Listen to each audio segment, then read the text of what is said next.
지금 제가 올린 거, 정리한 거 다시 한 번씩 보고 그러나요? 네, 계속 보고 있습니다. 예, 예, 예. 그동안에 뭐 한, 7, 8개 올린 게 있는데, 전부 다 그 재미있는 이야기는 아니고, 이론적인 이야기라서, 한 50% 이상은 제가 본 것 같습니다. 아, 그렇군요. 그러면 뭐 이제 지금 보아 나가면 될 것 같고요. 뭐 참선은 좀 해보고, 근데 연불선언도 해보고, 그런데 이게 어디 가는 데마다 어떤 그 교수님 말씀 강의하시는 거 듣고 한 가지를 해야 되는데, 네. 참선에다가 뭐 연불하면 뭐 날개에 다른 것 같다는 뭐 예, 그런 각각, 식으로. 예, 다르다고 하죠. 네. 그러니까 이제, 어, 전에도 한번 이야기한 것 같은데, 수행을 한다는 거는 하나만 하지 두 개를 못 하잖아요. 그렇죠. 참선하면서 연불할 수는 없잖아요. 연불하면서 참선하는 것도 안 돼. 그러니까 하나를 한다는 거는 집중력은 높은데 좀 배타적이 될 수가 있는 그런 점이 있죠. 그래서 이제 그 탑이 있는데 탑을 이제 피라미드식으로 이렇게 삼각을 그리고 이렇게 층을 나눈다고 치면은 이제 수행은 그 꼭대기 첨탑 꼭대기에서 하는 거란 말이에요. 꼭대기에서는 하나가 될 수밖에 없죠. 예, 예. 그 밑에는 왜 내가 여기에 도착했는가 하는 이제 이론적 근거가 밑에 1, 2층으로 깔려 있는 거죠. 예. 이제 이론적으로 말하면 이제 그 첨탑에서 뿅 하고 공중으로 올라가면 이제 허공이 되는 거고 그 허공짜리가 이제 깨달음이죠. 그 그림으로 치면 그렇게 되는 건데 문제는 이제 1층, 2층을 제대로 쌓아놓고 예. 첨탑 꼭대기로 올라갔느냐 이 말이죠. 근데 어떤 데는 2층에 있는 건지 1층에 있는 건지 그 그러니까 분간이 안 갈 때가 이렇게 피라밋이라면 이렇게 3층 피라밋이라면은 당연히 1층이 면적이 제일 넓고 바닥면积, 2층이 좀 좁고 3층은 뾰족하고 이렇게 될 거 아닙니까? 예, 근데 이제 3층 우리나라 이제 뭐 무슨 수행법이 3층 꼭대기라고 치면 그 꼭대기가 이제 화두를 하세요, 뭐 위파사나를 하세요, 또는 무슨 뭐를 하세요, 연불을 하세요, 뭐 관 주력을 하세요 이렇게 있을 거 아닙니까? 예. 탑이 두 개가 있는 거죠. 근데 제 생각에는 이렇게 된 그 안정감이 있는 탑이라면 밑에 이론 같은 것도 잘 받쳐주고 있거든요. 예, 예, 그렇죠. 우리나라는 그 1층, 2층을 안 짓고 3층부터 짓는 그런 경향이 많아가지고 예, 말하자면 탑이 아래층에 이렇게 안정감 있게 있는 게 아니라 이렇게 뾰족하게 올라 있는 거지. 예, 밑에 1층이 없거나 갑자기 막대기 위에다가 창 끝을 달아놓은 것처럼 그렇게 되거나 뭐 이런 식이죠.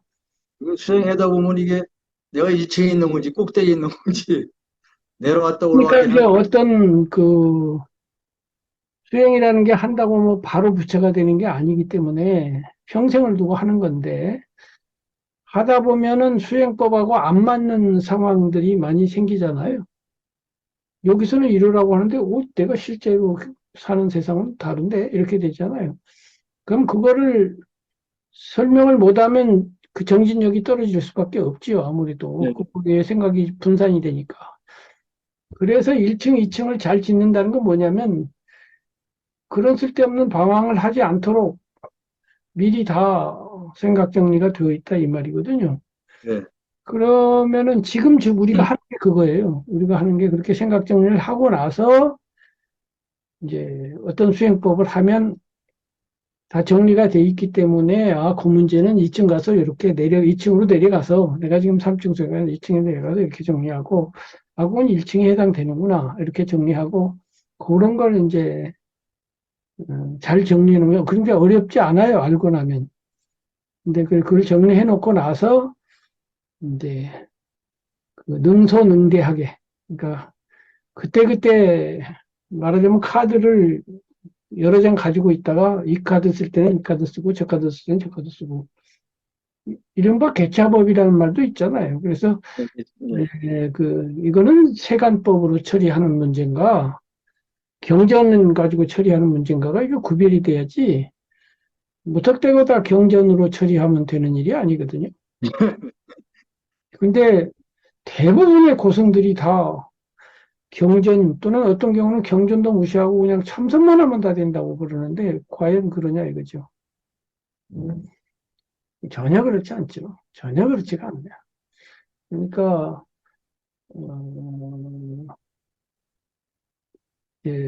제가 옛날에 책을 하나 썼는데 독수리의 눈이라고 하는 책을 썼어요.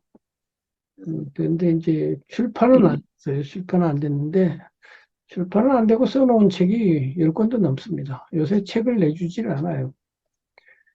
이 책도 뭐 어려워서 안 내줄 데가 없겠지만 그게 뭐냐면은 이제 높이 나는 자가 멀리 본다 이런 말 있잖아요. 예, 갈매기의 꿈이라고 하는 책에 나오는 말인데 그러니까 높이가 높아질수록 보는 그 면적이 넓어지겠죠. 예, 그러니까 독수리가 보는 눈하고 이런 비둘기가 보는 눈하고 다르겠죠. 독수리는 예, 5km까지 보는데 비둘기는 1km밖에 못 보겠죠. 예를 들면. 예, 그다음에 참새는 이제 더 조금밖에 못 보겠죠. 예, 그래서 이제 그 책에서도 그렇게 높이 보는 독수리의 눈이에요. 그래서 제일 높이 보는 걸 독수리라고 치고 독수리의 눈이고 독수리보다 이제 못한 게 이제 중간에 이제 까치, 까치의 눈이 있고 그다음에 참새의 눈이 있는 거지. 간단히 말해서. 그러면은 높이 난다는 게 뭐냐면은 전국 지도를 본다는 거예요. 간단히 말해서. 예, 그런데 까치는 경기도밖에 못 봐. 그래서 전라도에서 문제가 생기면 어떡할지를 몰라. 예, 그럴 거 아닙니까? 예, 근데 전체를 보고 있으면 이거 경기도 문제다, 전라도 문제다 이렇게 분별이 되는 거죠. 그래서 높이서 보는 시야 이걸 얻어야 돼요.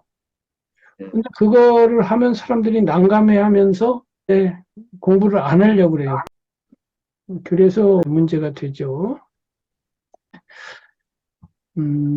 그래서 이제 보는 눈이 높아지면은 이렇게 보는 면적이 높이 나는 자가 멀리 본다지만 넓게 본다 이거죠. 이 교수님 말씀 중에요. 제가 소시적에 이게 고향에 산이 있어서 답답해서 넘어가면 또 산이더라고요.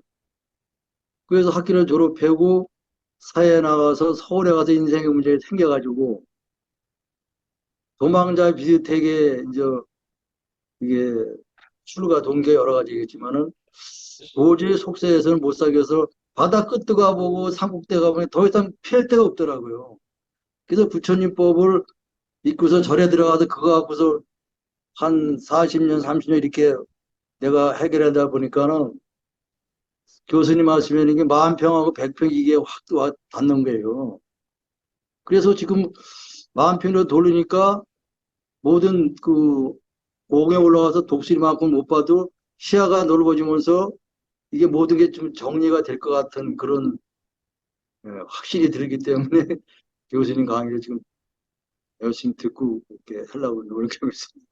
예, 제가 그렇게 해드리고 싶고 저 딴에는 그렇다고 생각하고 이제 하는데 될지는 모르지만 하여튼 목표 자체는 일치를 합니다. 스님이 원하시는 거하고 제가 하려고 하는 거고요. 그래서 아까 얘기로 돌아가서 그 독수리의 눈이라고 하는 책 필요하면 제가 사본을 떠서 한 권씩 드릴 수도 있는데요. 원래 그 독수리의 눈에서 이게 발달해가지고 요 책이 됐습니다. 그 독수리의 눈이란 책이 이제 아까도 말씀드린 것처럼 높이 나는 자가 멀리 본다 할 때 참새가 가령 높이 약 한 4, 5m, 5, 6m밖에 못 올라가니까 한 100평 보겠죠. 이제 까치나 뭐 중간급 되는 뭐 새들은 이제 조금 더 올라가니까 뭐 한 천 평 본다고 치고, 독수리는 이제 뭐 만 평을 보겠죠. 독수리 위에 이제 더 상상할 수도 있는데, 이제 3단계만 그렇게 하면은, 여기에 관해서 제가 그 책 제일 앞에 공자님 말씀을 하나 인용을 해놨는데, 동고이 소노하고 등 태산이 소천하라는 구절이에요. 등, 오를 등, 올라간다. 동고는 동쪽 언덕이에요. 고가 언덕이거든요. 동쪽 언덕에 올라가니까 소노, 작을 소, 노나라 노. 노나라가 작아 보였다. 이게 무슨 말이냐면 남산에 올라가니까 종로, 을지로가 작아 보였다 이런 뜻이에요. 조그마한 언덕에 올라가니까 그때 노나라라고 해봐야 인구가 그저 몇만밖에 안 됐을 거 아닙니까? 네, 그렇게 됐는데 이제 등태산, 태산이 1500m밖에 안 되는 산이지만 중국에서는 제일 높은 산으로 상징적으로 그래요. 그게 왜 네, 그러냐면 평지에 쭉 가다가 갑자기 삼각형으로 우뚝 솟아 있는 거예요. 그러니까 더 웅장해 보이죠. 백두산 이런 경우, 뭐 지리산 이런 경우 보면 산줄기가 길어가지고 이게 꼭대기가 잘 안 보이잖아요. 그래서 이제 태산이 중국의 5대 명산 중에 동쪽 부분의 명산이고 역대 황제들이 태산 꼭대기에 올라가서 천제를 지냈어요. 네, 네, 그래서 중요한 산인데 그 태산이 또 노나라 공자님 고향 근처에 있거든요. 태산에 올라가 보니 등태산이 소천하, 천하가 작아 보였다. 네, 이 말이 말하자면 참새였던 새가 이제 중급새가 되어서 보니까 조금 보였고, 그다음에 아주 꼭대기로 올라가니까 모두를 다 보였다 이런 뜻이 되겠죠. 네, 이제 높이 나는 새가 멀리 본다라고 했지만은 높은 시야를 가진 사람이 넓게 본다. 뭐 그렇게 같은 말이잖아요. 그래서 이제 독수리 눈이란 말이 그렇게 넓은 시야를 가져야 된다. 이런 걸 가지고 이제 제가 이야기를 만들었어요.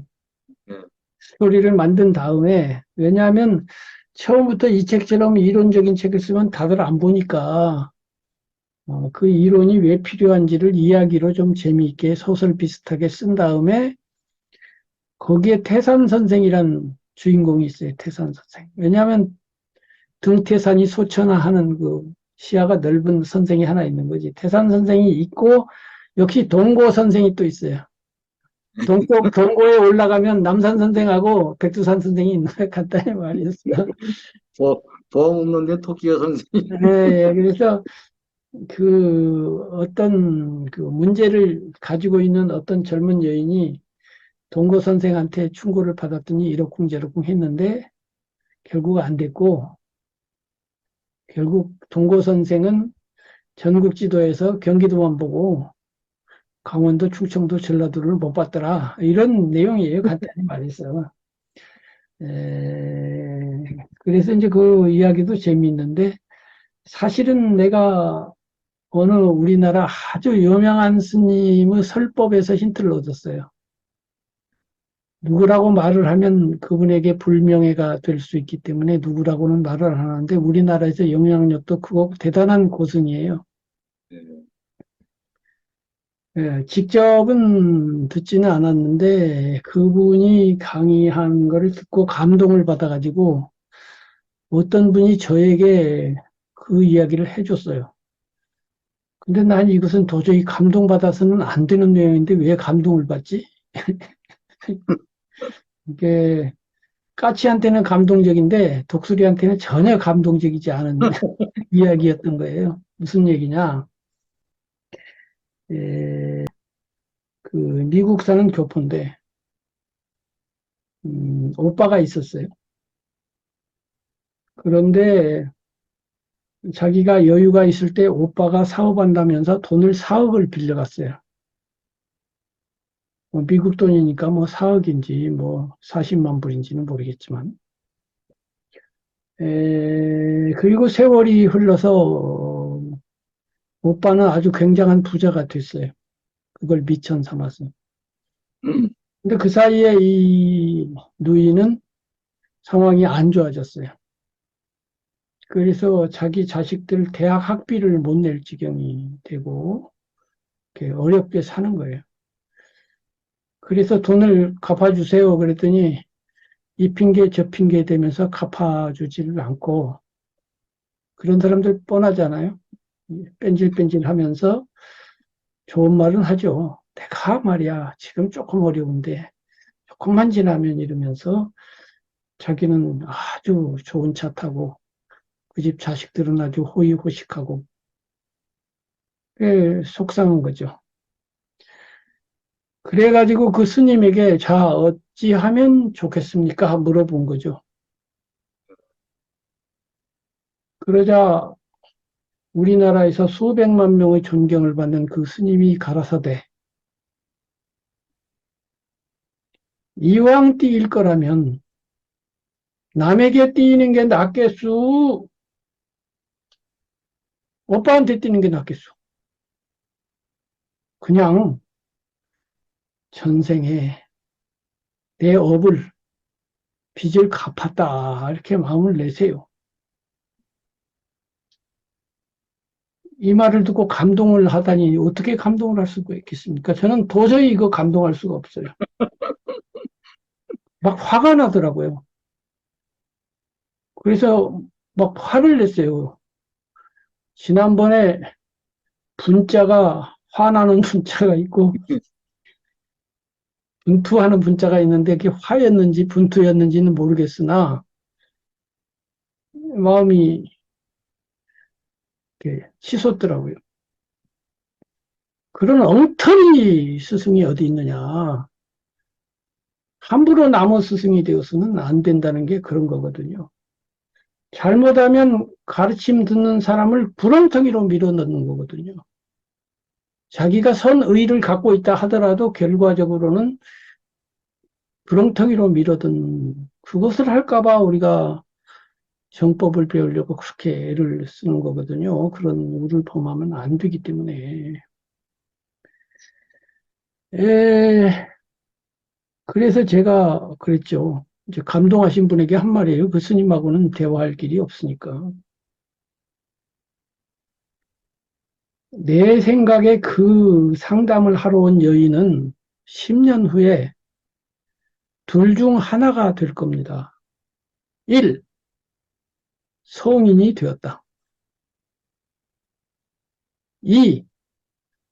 얼굴이 바짝 새카맣게 타서 말라 죽었다.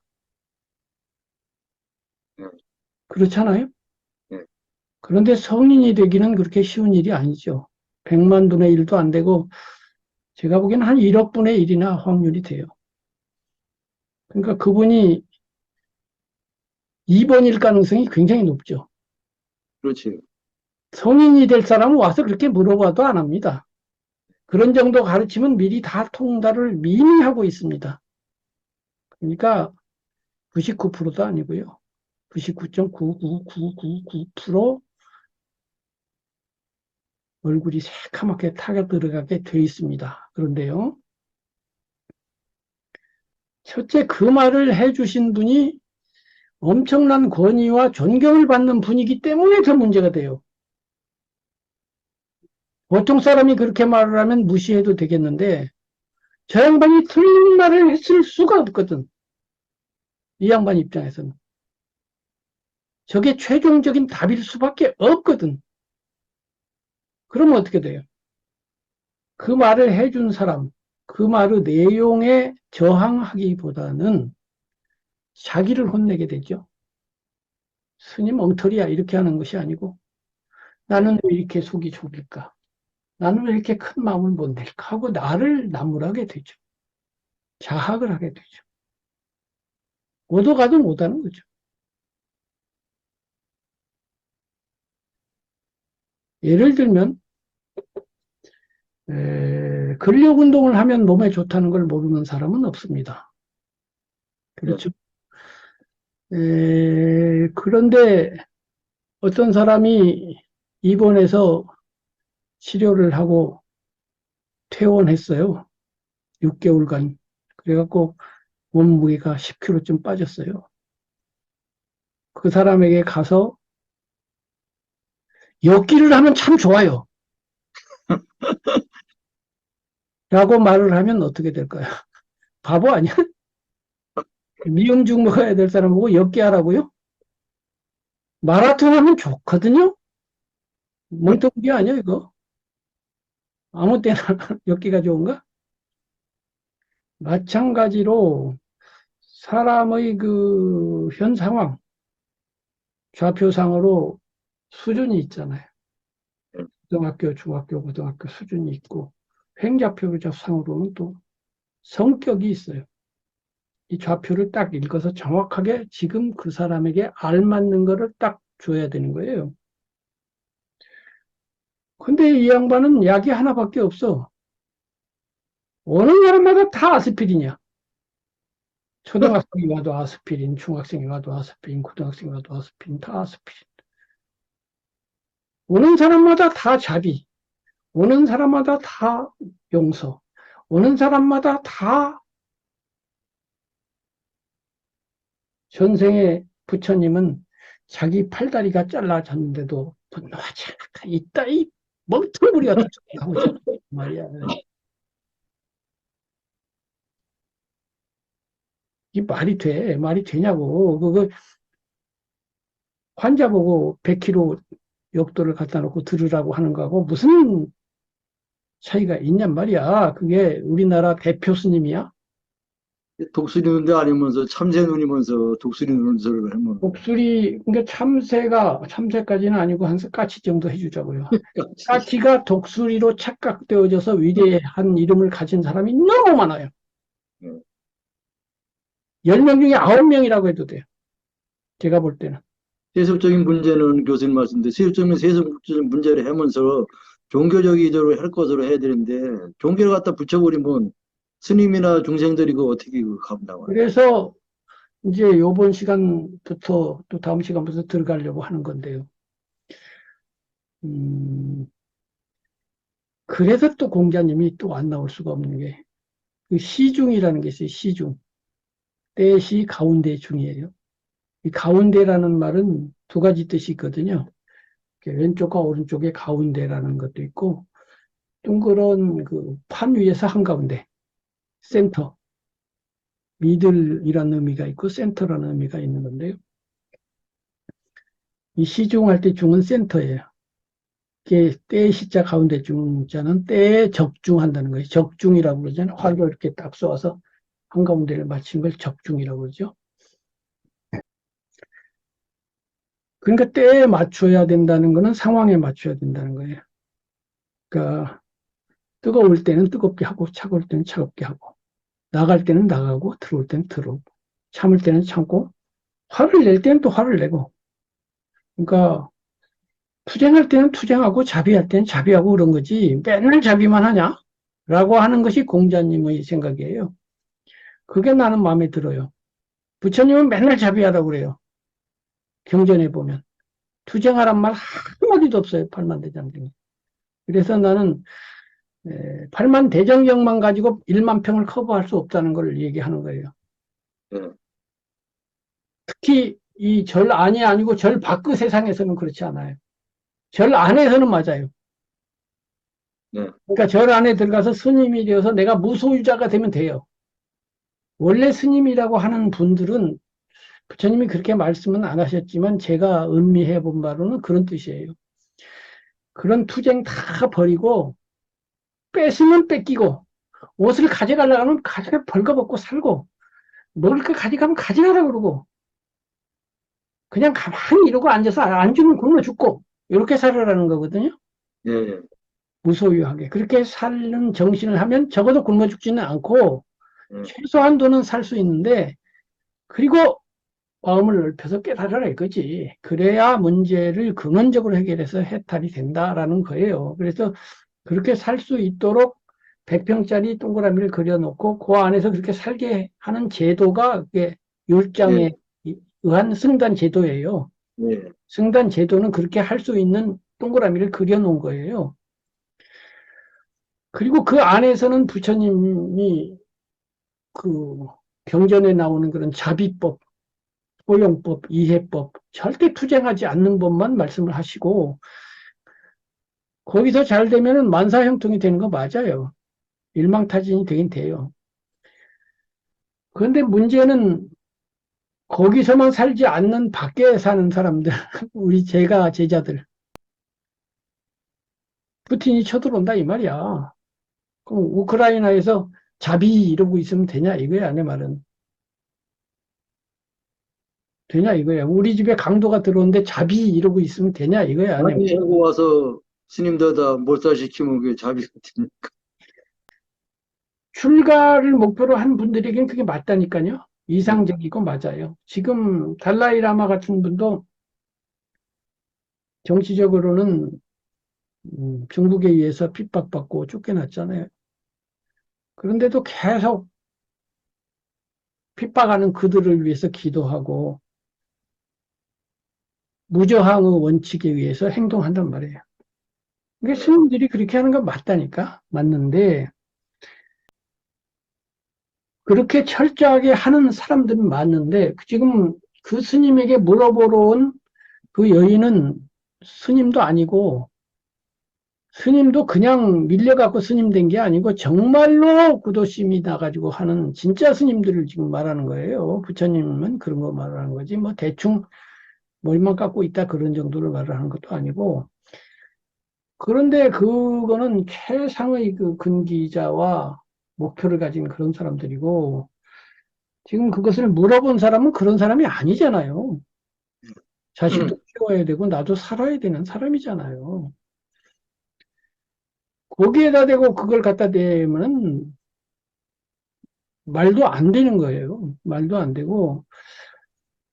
그래서 이제 바짝 말라 죽을 것이다. 그런데 그 스님이 유명하고 존경받으니까 그 가르침이 틀렸다고는 전혀 머릿속에서 생각이 안 되는 거야. 그 가르침이 내가 맞는데 내가 틀렸다고 생각이 되는 거지. 근데 그런 가르침이 아무 때나 어디서나 맞는 게 아니라 시중 맞을 때가 있다 이거지. 맞을 때가 있고 안 맞을 때도 있는 거지. 다른 때는 다른 것이 맞는 거지. 그래서 부처님은 남을 공격하라는 말은 안 해요. 부처님은 남을 미워하라는 말은 안 해요. 미워도 말고 심지어는 사랑도 말라고 했는데 공자님은 공자님은 뭐라고 하냐면 인한 사람이라야 능히 남을 사랑할 수 있고 인한 사람이야말로 능히 남을 미워할 수 있다. 진짜 성인은 남을 미워할 수 있다는 거예요. 미움을 그렇게 부정하지 않아요. 올곧고 당당하고 떳떳하면서 그래서 사입이란 말 있잖아요. 사입이. 예. 비슷하긴 한데 가짜를 사입이라고 하잖아요. 사입이란 말 자체가 논어에 나오는 말이에요. 나는 사입이를 미워한다. 진짜인 것 같은데 가짜인 놈들. 나는 강아지 풀을 미워해. 피를 미워해. 왜냐하면 곡식까지 생겼는데 이놈이 곡식이 아니야. 사입이니까 미워해. 사이비를 그냥 미워한다고요. 이 올바름을 어지럽히는 것들을 미워해. 그렇다고 해서 지난번으로 돌아가서 화가 나는 건 아니에요. 화가 안 나면서 미워해. 그게 사실 가능하거든요. 왜냐하면 나를 위해서 내가 너를 미워하는 게 아니에요. 공공을 위해서 미워하는 거예요. 우리 사회 전체를 해치기 때문에 나야 좀 손해봐도 괜찮은데 이놈이 원사의 물을 흐리기 때문에 이놈을 미워하고 이놈을 혼내줘야지 제대로 되기 때문에 공동선을 위해서 미워하기 때문에 그렇게 화가 나는 건 아니에요. 그냥 올바르게 판단하는 거죠. 그래서 이제 제가 썼던 그 독수리의 눈 이야기인데 그 스토리에서는 그렇게 해서 동고 선생한테 갔더니 똑같은 소리 하는 거예요. 그 스님 같은 소리 했더니 껄껄껄 웃으면서 뭐 그딴 걸 가지고 뭐 그렇게 작은 마음을 내고 거리끼고 뭐 그렇게 묵직하느냐 뭐 이러면서 큰 마음을 내야 하고 뭐 우리 마음이 본래 밝고 이런 멍퉁한 천만한 소리나 하는 거 말이야. 그리고 내가 뭐라고 썼냐. 그로부터 한 달 뒤에 여인은 어느 강가에서 싸늘한 몸으로 발견되었다. 그렇게 써놨어요. 그랬더니 출판사 편집자가 보고서 너무 유머러스하다고 그랬더니 유머러스. 너무 유머러스보다는 시니컬한 거죠. 너무나 차갑게 비웃었다 이거죠. 그리고서 이제 나중에 그 태산 선생이란 또 선생이 있어요. 태산 선생은 이제 전국을 보는 선생인데 태산 선생한테 제자가 이제 그 문제가 거론이 되니까 만약 선생님에게 그 여인이 왔으면 뭐라고 할 겁니까? 이제 이렇게 물어보는 거지. 그게 이제 다음 시간에 하는 인형사법이 그거예요. 예, 크게 네 등분으로 해서 세관법과 경쟁법으로 처리할 문제가 있고 호해법과 자비와 사랑으로 처리할 문제가 있고 그 단계와 때가 있다. 전국 지도를 딱 4등분으로 해서 남한 북한으로 나눠놓고 남한도 동서로 나누고 북한도 동서로 나눠서 4등분을 해놓고 어디에 해당되는지 딱 봐가지고 그때그때 맞춰서 해야지. 아무 때나 되고 자비자비하고 있으면 되겠냐. 이제 이렇게 해서 그러면 좀 차례대로 말해주세요. 라고 해서 지금 이 책을 쓰게 되는 거예요. 간단히 말해서. 이제 그런 거예요. 어쨌든 전국 지도의 중요성, 그래서 그다음에 경쟁과 호혜라고 하는 서로 돕는 부분하고 서로 경쟁하는 두 부분으로 나뉘어서 어, 시의적절하게 자기 수준에 맞춰서 그때의 상황에 맞춰서 경쟁 원리를 가지고 있을 때는 경쟁 원리대로 해야 돼요. 태산 선생이라는 사람이 결국은 작가인 김아무개가 되는 건데 예, 이제 만약 저에게 그런 보살님이 와서 상담을 했다면 저는 전혀 다른 얘기 할 거예요. 당신은 의분을 일으켜야 한다. 의로운 분노를 일으켜야 된다. 의로운 분노는 의롭기 때문에 그 자기 마음을 업을 짓는 그 상처를 내지 않아요. 그래서 그 뭐야 안중근 의사 같은 분은 마음에 그 상처를 갖거나 증오하는 마음이 없이 쏘았어요. 그게 가능하거든요. 다시 말해서 당신이 일차적으로는 나와 내 자식이라는 가족을 위해서 오빠하고 싸우는 거지만 오빠도 아니에요. 이제 그거는 혈연적으로는 오빠지 적이죠. 적. 경쟁자이자 적이죠. 적과 싸우는 거는 이제 사사로운 영역이고 넓게 생각해 보면 그 사사로움이 아니라 이건 공공의 문제이기도 해요. 내가 나하고 직접 관계없이 그런 인간을 볼 때도 혼내주고 싶잖아요. 네. 그쪽으로 가면 갈수록 사사성이 적어지니까 올바른 의가 되겠죠. 그러나 의라는 것은 적어도 딱 판사가 볼 때 줘야 될 사람 주고 안 줘야 될 사람 안 주는 게 의거든요. 그래서 1차적으로는 대화로 해보고 그래도 안 되면 법적으로 해야 되는 거예요. 형제간인데 형제간이 무슨 형제간이야 그게. 그게 형제야. 뭐가 형제야. 그리고 법적으로도 안 되면 더 심한 것도 할 수 있다고 저는 생각해요. 지금 그렇지. 유튜브로 제가 이 영상을 공개하게 될 터이지만 이런 공개할 터에다가 이런 말이 심한지 몰라도요. 그 집 안방에 들어가서 딱 배를 깔고 누워버려야 돼요. 목숨을 내놔버려야 돼요. 용기를 내야 돼요. 나 개인을 위한 것보다도 사회와 어떻게 보면 이것이 의로운 일이에요. 이토우 히로부미를 쏘는 일이라고요. 안중근 의사가 나쁜 놈이라고 하는 사람에게는 오케이, 가라고 그래. 나는 안중근 의사가 절대 나쁜 사람이라고 생각하지 않아요. 살인자라고 생각하지 않아요. 그 의로움 속에는 적어도 내 가족을 지키려고 하는 공공성도 있어요.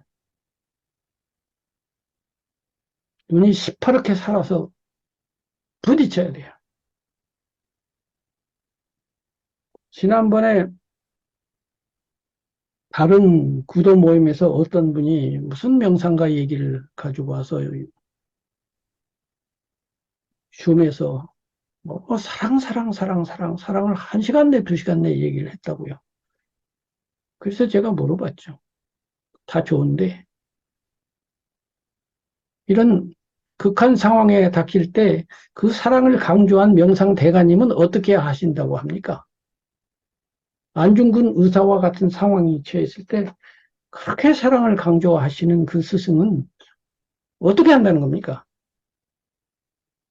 물어봤어요. 외군이 쳐들어와서 우리나라를 쑥대밭을 만들고 부녀자를 잡아가고 재산을 강탈하고 사람을 죽이고 귀를 베어가지고 가고 코를 베어가지고 가는 그러한 임진왜란이 일어났는데 그러한 사상을 가지고 왜군 앞에 다가섰을 때 그 사람은 어떻게 하는 겁니까?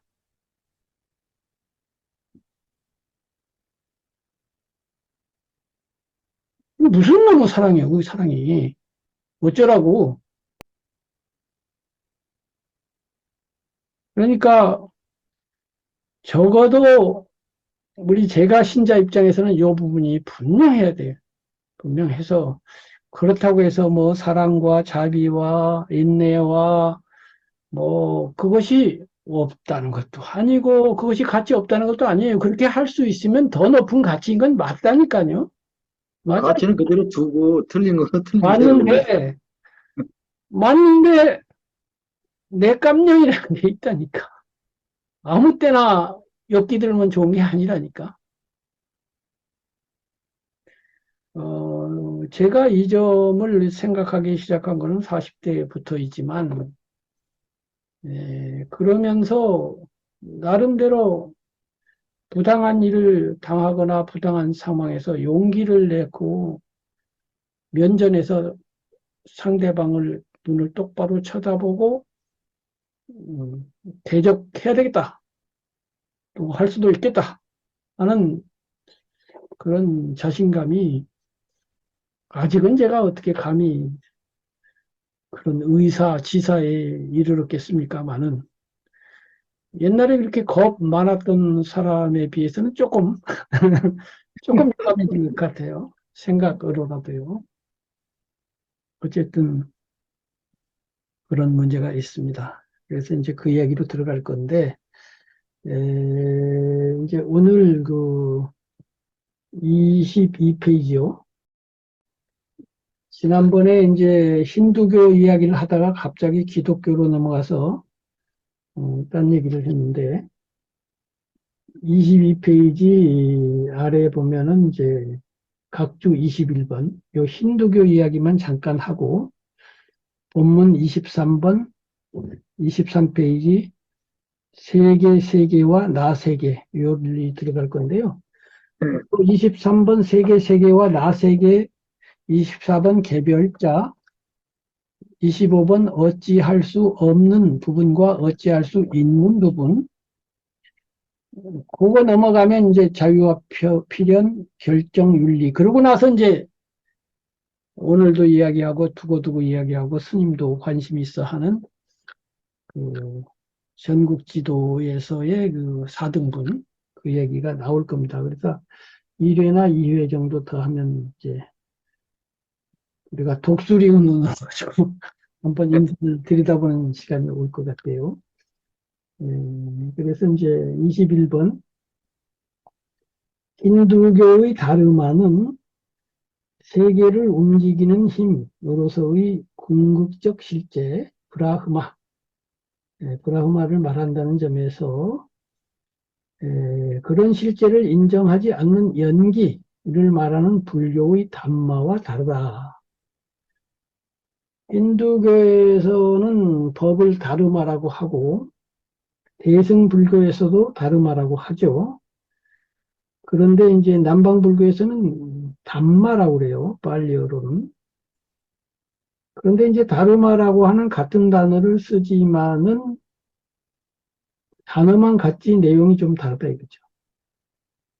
힌두교의 다르마, 힌두교 법은 세계를 움직이는 힘이 뭐냐면은 브라흐마라고 하는 신이 세계를 움직이는 거예요.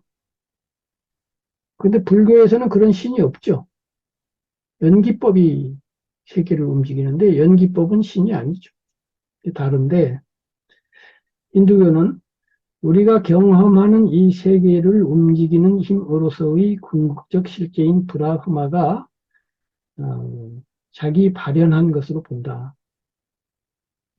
그러니까 이 세상이 어떻게 해서 생겼냐면은 브라흐마 신이 자기를 이렇게 세계로 이렇게 놔둔 거죠. 불교말로 놔뒀다 이 말이죠. 이로부터 삼라 만상의 사물들에게는 브라흐마 성이 그러니까 신이 이렇게 드러난 거니까 돌멩이든 꽃이든 나무든 풀이든 사람이든 이 모든 사물 속에 신성이 들어있죠. 신이 이렇게 현현한 거니까. 그래서 브라흐마성이 형이 상학적으로 내재해 있게 되는데, 근데 겉으로는 이렇게 똥처럼 뭐 더러워도 그런 사물 속에도 신성이 다 그 안에 있는 거죠. 이 개개 사물에 내재하는 브라흐마성을 아트만이라고 한다. 그러니까 본래의 신은 브라흐마인데 돌멩이에는 돌멩이의 아트만, 나무에게는 나무의 아트만. 나무마다 이제 각각 따로따로 있어요. 모든 개체들의 그런 신성이 있는데 그 신성을 아트만이라고 한다. 아트만은 인간에게 내재하는 물질 아닌 형이상학적인 무엇이라는 점에서 기독교 등이 말하는 영혼과 같다. 그러니까 기독교에서도 육과 영을 이야기하죠. 이 몸으로 된 육과 영, 영적인 것. 요 안에 소울이 있다는 거죠. 그래서 이 아트만도 영혼하고 비슷하다 이거죠. 비슷한데, 그러나 그것이 인간만이 아니라 모든 사물에 내재한다는 점과 아트만은 돌멩이한테도 아트만이 있지만 영혼은 돌멩이한테 영혼이 없죠. 사람한테만 영혼이 있죠. 동물한테도 영혼이 없죠. 근데 아트만은 모든 사물에 다 있어요. 그게 다르다 이거죠. 그 점이 다르고 기독교 등에서 말하는 신은 인간을 비롯한 모든 사물들, 피조물이죠. 신이 이 세상을 만들었고 신에 의해서 만들어진 것들이 피조물이죠. 피조물과 본성상 격이 다른 초월자이지만 그러니까 신이 이 세상을 만들었으니까 만들어진 피조물하고 신하고 동급이 아니죠. 신은 굉장히 초월적이고 높은 양반이고 이 세상과 인간과 이런 것들은 다 수준이 낮은 거죠. 근데 힌두교에서는 그렇지 않죠. 브라흐마 신하고 이 사물들하고 똑같이 다 신이니까. 그래서 본성적으로 같다. 그래서 힌두교가 말하는 영혼하고 브라흐만교가 말하는 아트만은 좀 다르다. 그러면 그럼에도 불구하고 왜 이렇게 세상은 어지럽고 싸우고 다투고 괴롭고 이러냐 이러한 문제에 대한 대답을 해야 되겠죠. 그래서 이제 힌두교에서는 이렇게 무지해서 그렇다. 인간이 무지해가지고 환영에 사로잡혀가지고 마야라고 그래요, 마야. 사로잡혀서 잘못 보니까 그렇지. 제대로 보면은 나도 신이고 너도 신이고 이 세상도 다 신이고 고통이라는 것이 본래 없는 거야. 이렇게 말을 해요. 이 말을 들어보면 우리나라 큰 스님들이 하는 말하고 좀 비슷하지 않나요? 비슷한데 요 비슷하지만 같지는 않아요. 아까 사이비가 비슷한데 다른 걸 사이비라고 했는데 그 사이비예요. 사이비하면 나쁘다는 뜻도 있지만 그냥 나쁜 뜻이 아니라 그냥 같지 않아요. 요 같지 않음을 잘 구별하지 않으면 피와 곡식을 구별하지 못하고 강아지 풀하고 곡식을 구별하지 못하는 꼴이 돼요. 적어도 불교 입장에서는 피를 가지고 벼다 이렇게 착각하는 거나 마찬가지가 돼요. 우리나라에 이 착각을 하는 사람이 10명 중에 한 8명, 9명이 아닌가 그렇게 생각이 되네요. 힌두교는 아트만이 인간 내부에 있지만 연히 사람은 그것을 보지 못한다고 말한다. 그 이유는 연히 사람은 세계가 환영이며 실제는 이 실제예요. 실제라는 건 진짜로 있는 거. 이 환영은 헛거라는 건데 헛거가 아닌 진짜는 아트만 뿐이라는 진실을 깨닫지 못한 상태, 즉 무지한 상태에 있기 때문이다. 그러니까 내 속에 아트만이라고 하는 신성한 그 무엇인가가 있는데 그거를 깨닫지 못해서 보지 못해서 알지 못해서 이 세상을 어, 거꾸로 본다 이거지 간단히 말해서. 그 환영에서 벗어나기 위해서는 명상을 수행해야 하며 수행을 통해서 깊은 삼매를 성취함으로써 아트만을 드러내어 무지가 만들어내는 윤회라는 고통에서 벗어날 수 있다고 인도교는 말한다. 여기서는 이제 명상만 얘기했지만 그 힌두교에서는 이 삶의 문제를 해결하는 길이 네 가지가 있다고 얘기를 하고 있어요. 첫 번째가 지혜의 길, 지나나 요가라고 그러죠. 두 번째 헌신의 길, 박티 요가. 세 번째가 행위의 길, 카르마 요가. 네 번째가 명상의 길인데 그것을 라자 요가라고 그래요.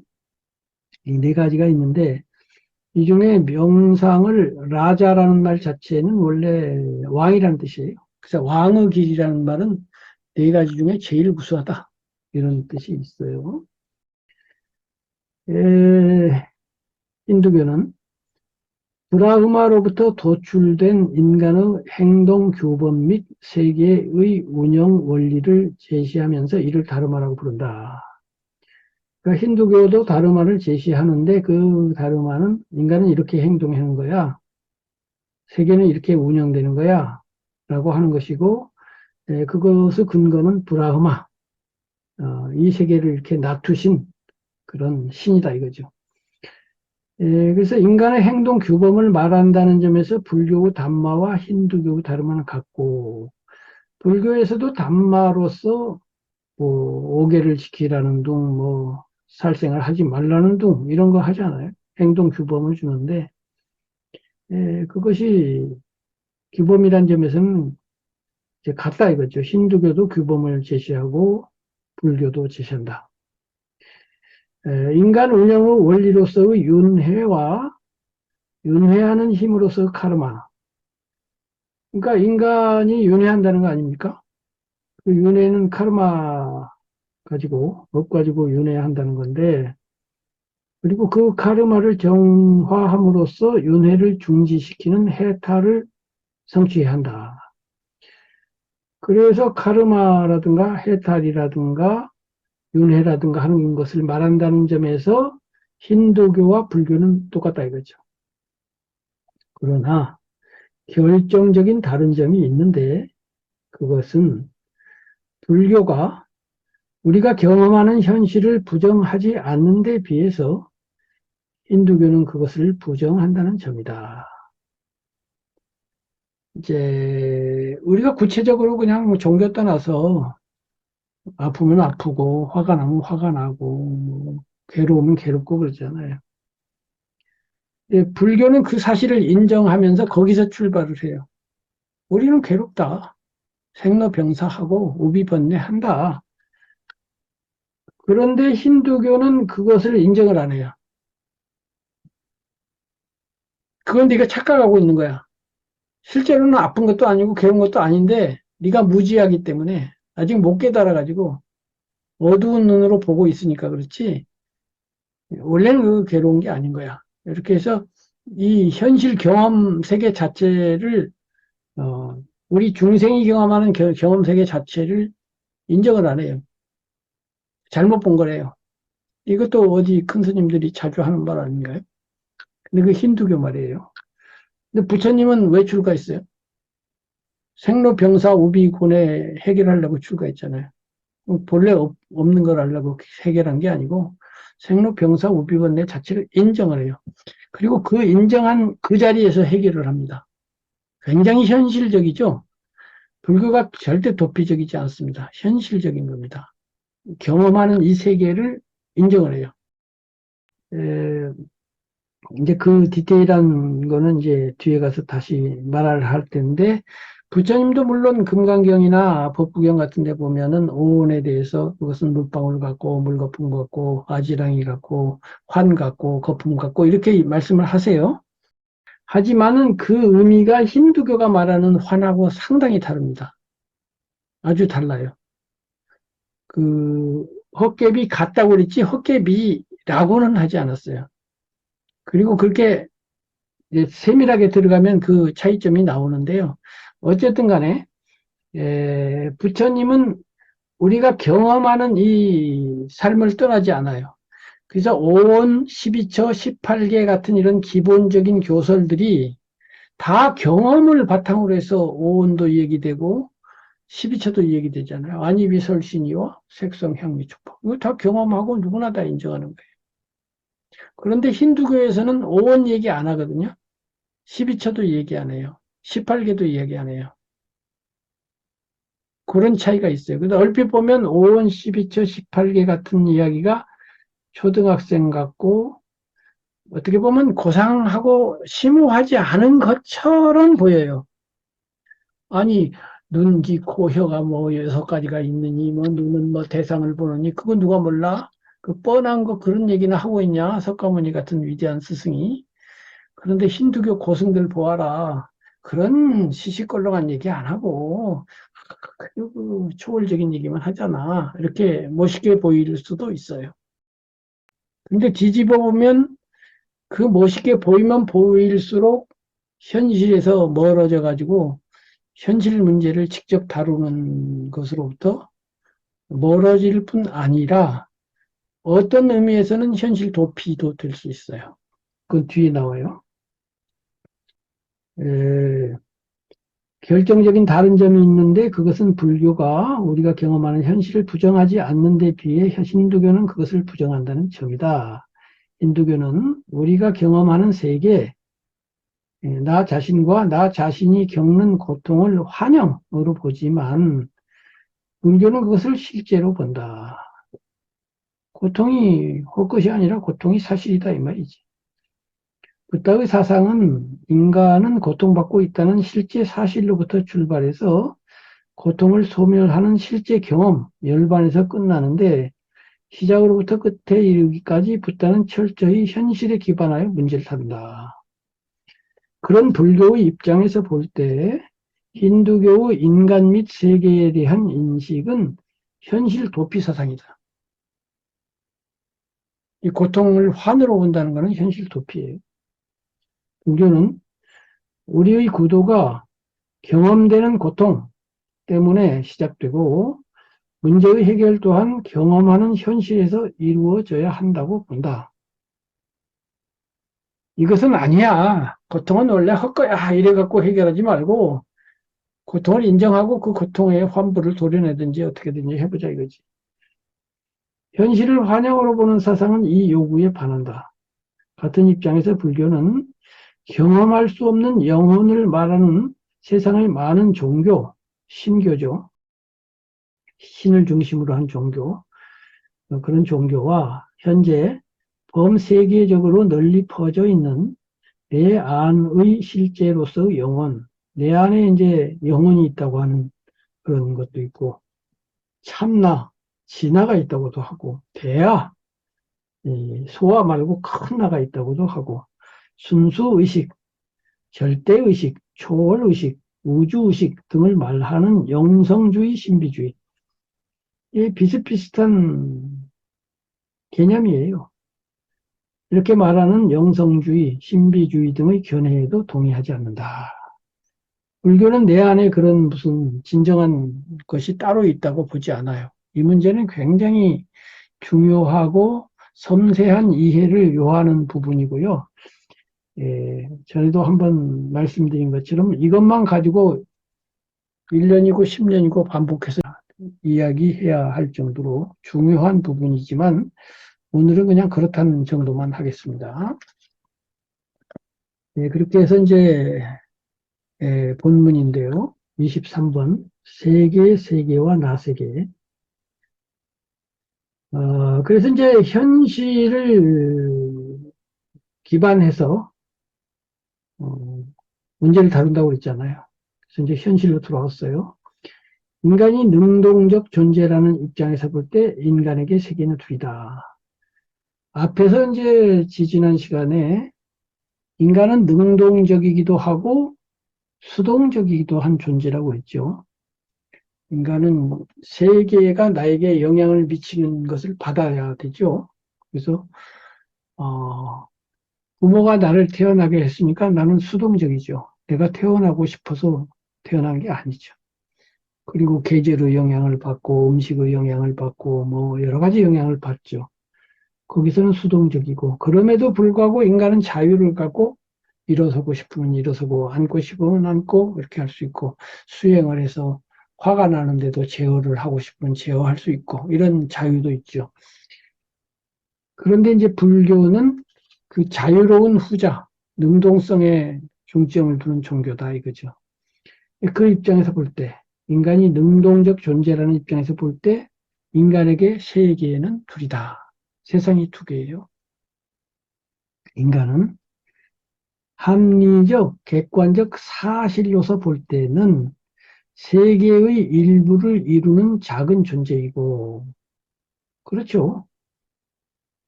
지구 자체가 세계의 먼지털 같이 작은 건데, 그 안에서도 다시 먼지털처럼 작은 것이 나니까요. 그러나 실존적, 주관적 진실로 볼 때, 앞에 건 사실인데 여기는 진실이라고 그랬어요. 근데 내가 삶을 꾸려나가는 주체다. 이런 입장에서 볼 때는 자신을 둘러싸고 있는 세계와 분별되어 또 다른 세계를 이루고 있는 존재라는 의미이다. 그러니까 원래 1차적으로는 이 세계는 하나죠. 하나인데 인간이라는 이 특별한 존재가 있고 내 마음대로 활동하는 존재가 있어요. 그래서 요 6자 몸으로 되어 있는 이것도 하나의 세계로 볼 수 있다. 이 심신이 하나의 세상이에요. 그러면 세상은 두 개죠. 나라고 하는 세상 하나하고 나 아닌 세상하고. 그래서 세계가 두 개라는 거예요. 돌멩이나 강아지하고는 상관없어요. 왜냐하면 걔네들은 인간처럼 이렇게 고귀하게 자기가 주체가 돼서 의지를 가지고 자유를 활용할 줄 모르니까. 그래서 세상은 두 개가 되는 거예요. 그래서 전자를 세계라 하고 이 세계를 세계라고 제가 이름을 붙였어요. 그러면 이거를 나세계라고 부른다 이거죠. 이걸 나세계와 세계라는 두 개의 세계가 있다. 이건 필자만의 분별법이다. 그래가지고 세상은 두 개다 이거죠. 24 개별자. 나 세계는 세계와 분별된 개체로서의 개별자이다. 나라고 하는 거는 나 아닌 거하고 딱 분별이 되잖아. 이 피부를 중심으로 딱 구별이 되는 개별성, 개별성을 가진 개별자이다 했는데 그 개별자에 대해서 제가 각주를 달았어요. 24페이지 22번 각주 보면 개별자는 나의 다른 표현이다. 나는 할 때 그 나요. 불교박 세상에서 인정되는 개별자라는 상식은 속죄로서의 나, 불교의 궁극진리에서는 부정된다. 진재로서의 무아. 그러니까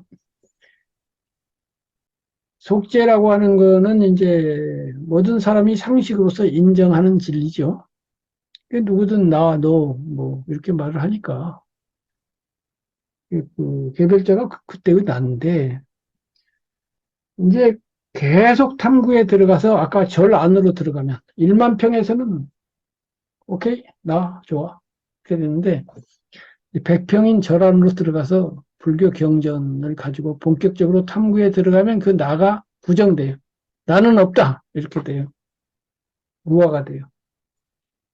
그 사이가 어렵기는 어려운데 어쨌든 출발점에서는 개별자와 나가 인정된 상황에서 출발을 하겠어요. 합리적 객관적 사실로 볼 때 맨 처음 성경이 말하는 태초죠. 맨 처음은 세계가 시작된 시점이다. 물리학이 말하는 빅뱅 같은 거죠. 그때가 태초죠.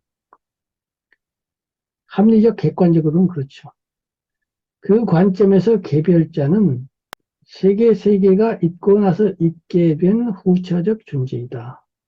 그러니까 나는 세상이 먼저 있었고 내가 그 다음에 있었다 이 말이지.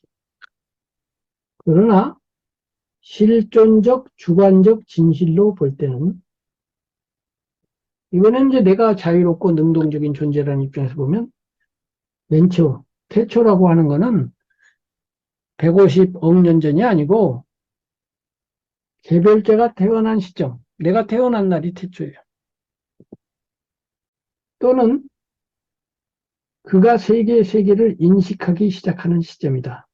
그 관점에서 개별자의 존재성은 세계에 앞선다 이렇게 되는데 예를 들면 잠을 자고 새벽 6시에 눈을 뜨고 깼어요.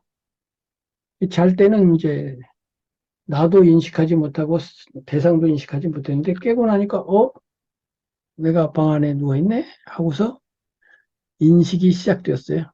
그때가 태초예요. 매 순간이 태초예요.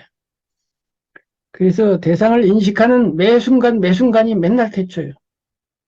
이게 이제 불교가 바라본 태초 관점이에요. 그리고 150억 년 전 태초에 대해서는 없을 무처음시해가지고 무시무종하잖아요. 불교는 시작이 없어요. 거꾸로 올라가는 시간에 대해서는 끝을 잡을 수가 없다. 빅뱅이라고 하지만 빅뱅 이전에는 어떻게 되는 거냐. 그래서 끝이 없는 거고 뒤로 가도 끝이 없어요. 끝이 있을 필요도 없고 있을 수도 없고 항상 태초는 내가 중심이 되어서 내가 의식을 일으켜서 대상을 딱 인식하는 그 순간이 그냥 태초인 거예요. 그래서 이 수행자 불교 관점에서는 세계가 1번이고 내가 2번인 게 아니라 내가 1번이고 내가 인식을 딱 하면서 세계가 2번째로 와서 거울에 비쳐요. 내 마음이 거울을 착 열면 와서 비치는 거예요. 거울이 먼저예요. 거울에 비친 산이 먼저가 아니고 산이 먼저 있는데 거울이 보는 게 아니고 내 마음이 먼저 있어야 대상이 와서 비치는 순서가 그렇게 된다 이거죠. 그래서 그 관점에서 개별자의 존재성은 세계에 앞선다. 만일 개별자 나 세계, 이제 개별자가 나인데 개별자로서 나라고 하는 것이 나지 않았거나 없을 경우 내가 태어나질 않았어요. 또는 내가 죽었어. 개별자 나 세계가 세계를 인식하지 못할 경우, 까무라쳤거나 잠을 자고 있을 때, 그때 세계가 있은들 그것이 나 세계에 무슨 의미가 있겠는가? 내가 죽었는데 이 세상에 있거나 말거나 알 게 뭐야?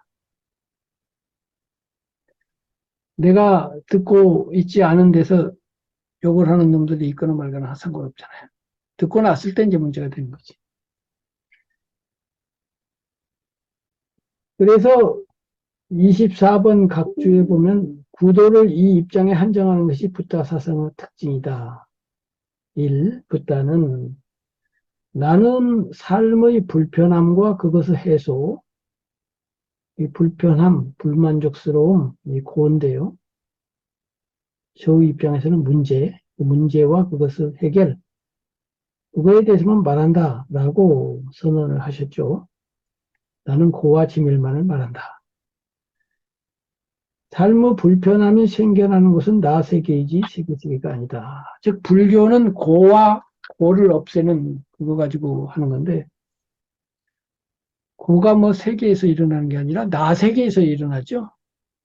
고가 저기 뭐 내 앞에 있는 책상에서 일어나고 뭐 나무에서 일어나고 풀에서 일어나는 게 아니라 여기서 일어나지 않아요. 또 부처님이 어느 경전에서 보면은 나는 한길 사람 안에서 한 세계가 생겨나고 사라지는 것을 본다 이렇게 말씀하신 적도 있거든요.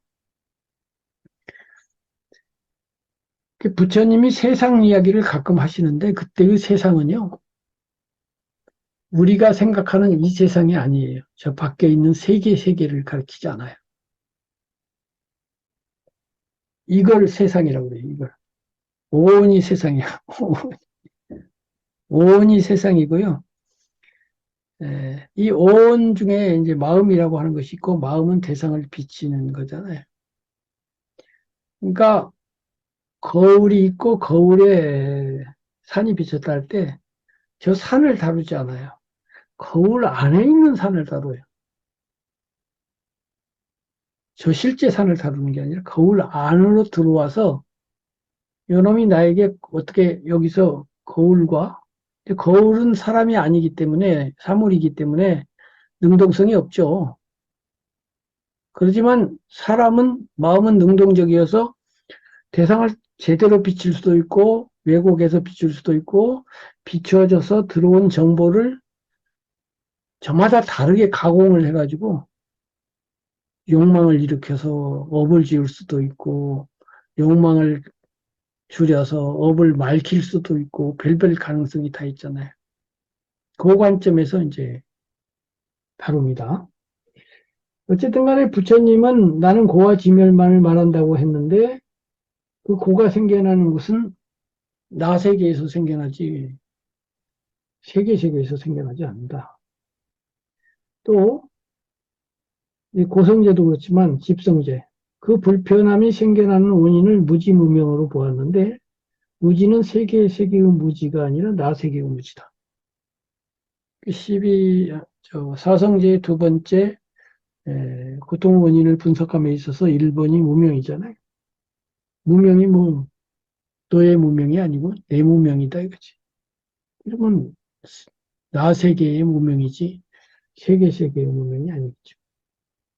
3.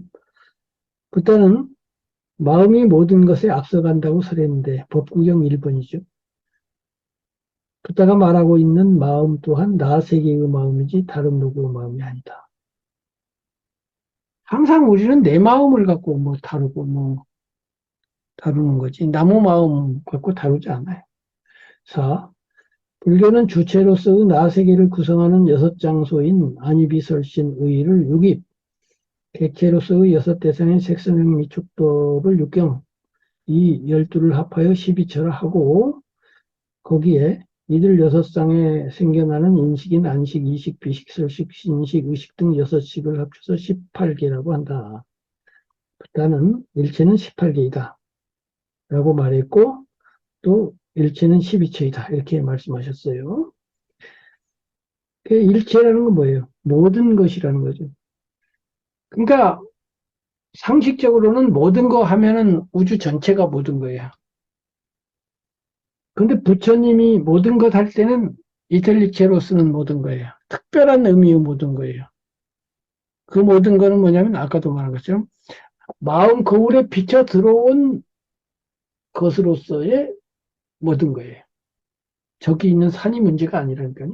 산이 여기 비쳐서 그래서 아니비설신이 색석현미촉법 6식 식으로 받아들여진 상태로서의 대상으로서 다루는 거예요.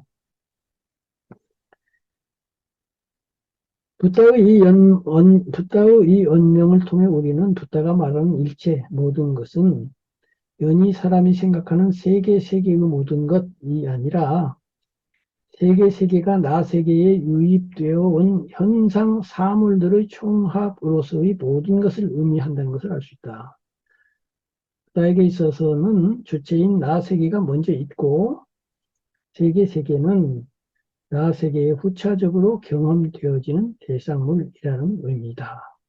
한 걸음 더 나아가 붓다는 나 세계와 세계의 상관성, 상호 의존성, 연기법 이것을 말한다. 주체는 대상과 서로 의지하고 상관되어 있기 때문에 주체를 독립적인 무엇으로 볼 수 없다는 점을 지적한다는 의미다. 일단은 나 세계를 세계와 배타적으로 독립되어 있는 존재로 보지만 마지막에 이르러서는 그 존재성을 부정하는 붓다 사상은 일반 상식을 넘어서는 깊은 면이 있기 때문에 세심한 이해가 필요하다. 이렇게 써놓고 일반인 보고 읽으라고 하면 이게 무슨 말인지 아리까리 할 것 같은데요. 이제 불교의 기본은 연기법이죠. 그리고 연기법은 상이상관성, 상호의존성이죠. 이것이 있으므로 저것이 있고 저것이 있으므로 이것이 있다는 그 비유로 치면은 두 개의 갈대단을 이렇게 의지시켜 놓고 있으면 서 있는데 하나가 없으면 하나가 없죠. 이렇게 돼 있다는 건데요. 이 원리를 적용해 보면은 나 세계라는 것조차도 나중에는 성립할 수가 없어요. 왜냐하면은 나라고 하는 것이 독립적으로 있지 않거든요. 부모가 있었으니까 나가 있으니까 부모와 내가 두 개의 갈대자처럼 의지하고 있었어요. 부모가 없었으면 내가 없잖아요. 그 다음에 이 세계가 없으면 또 내가 없잖아요. 이 세계와 나도 이렇게 갈대단에 의지되어 있어요. 몸과 마음도 갈대단으로 의지되어 있어요. 이렇게 전부 의지되어 있는데 이 몸과 마음을 자세히 분석하고 분석해 들어가면 더 세밀하게 또 의지되어 있어요. 그래서 모든 게 서로 의지되고 이렇게 해서 일어나게 되면요. 분석을 해보면은 이제 물리적으로 보면은 이제 첫 단계에서는 분자로 분석이 되는데 분자들은 다른 분자와 이렇게 의지되어 있겠죠. 분자를 또 다시 쪼개보니까 원자야. 원자도 또 서로 의지되어 있거든요. 또 해보니까 이제 양자 세계로 들어가서 거기도 또 의지가 돼 있어요. 그래서 마지막에 가면 의지 안 된 마지막 알갱이. 나는 남과 관계없어. 의지되어 있다는 건 남과 관계 지어진다는 건데 관계없이 남은 아무런 영향을 받지도 않고 영향을 주지도 않고 나 혼자 있거든? 라고 하는 그런 알갱이, 독립적인 알갱이가 없어요. 이건 물질적으로는 이미 과학이 다 증명해 놓은 거예요. 그렇다면은 마음은 어떠냐면 마음도 그래요. 마음도 기분이 좋고 나쁘고 하는 것도 다 의지해서 기분이 좋았다 나쁘다 계속 변화하는 것이 이 원자, 양자 세계하고 똑같이 알갱이 자체는 없는데 그렇게 계속 주고받고 그렇게 되어 있거든요. 그래서 이게 존재라고 하는 거는 존재로 보지만 마지막에 이르러서는 존재가 없다. 존재라는 건 우선은 독립적으로 나라는 놈을 존재라고 볼 수 있는 게 하여튼 독립적으로 사니까 그건 존재다 이렇게 되는데 그 독립적인 것 같은데 계속 쪼개고 보면은 독립성 자체가 마지막에는 사라져 버려요. 사라져 버려서 내가 나라고 부르는 이것, 김정빈 정체성을 가지고 있는 이것 자체가 해체가 되어서 없어져 버려요. 요게 무한데 요거를 이해하고 나면은 이제 수행을 통해서 요거를 깨달아 버리면 이제 완전 만사형통이 돼요. 왜냐하면 모든 문제라고 하는 우리가 제1번, 제1장, 제1절이 삶은 문제의 연속이다. 그 문제를 한번 해결해 보자. 이렇게 됐는데 그 문제가 어디에 얹혀 있느냐면은 나라고 하는 바탕 위에 얹혀 있단 말이죠. 아까 말한 것처럼 나가 없으면 무슨 문제가 있겠어요. 근데 죽으면 이제 나가 없어지지만 살아있는 채로 나를 없애야 되죠. 죽지 않은 건 아니니까. 그러니까 나라는 관념을 없애야 되죠. 근데 나라는 관념을 없애는 방법이 불교는 불교대로 개발하고 기독교나 신교들은 신교대로 개발했어요. 지난번에 길게 이야기한 것처럼 기독교는 신을 통해서 나를 없애. 이 모든 것들은 다 신이 창조했으니까 너는 권리 주장을 할 게 하나도 없거든. 해가지고 나라고 하는 걸 세울 수 없도록 하는 철학을 통해서 나를 없애려고 했어요. 그 사람들은 의도적으로 그렇게 한 건 아닌데 제가 분석해 보면 결과적으로 그렇게 됐어요. 근데 불교는 다른 방식으로 나를 분석함으로써 나를 없애. 물질을 계속 몸을 분석해 가지고 다 분해하고 나니까 마지막 불변한 고정된 알갱이는 없다. 이렇게 된 거고 정신도 계속 분석해 보니까 계속 변전하고 있는 것만 있지 없다. 이렇게 됐어요. 그러면은 김정빈이 나라고 부르는 그놈은 뭐냐? 이른바 그게 인격이라고 하죠. 우리가 이제 인격체라고 할 때 그 인격이죠. 그 인격 자체가 없지는 않아요. 몸 자체도 일단은 개별성을 가지고 내 몸이 이 세계와 딱 피부를 통해서 분리가 되잖아요. 그러나 이 분리가 일시적이고 임시적이잖아요.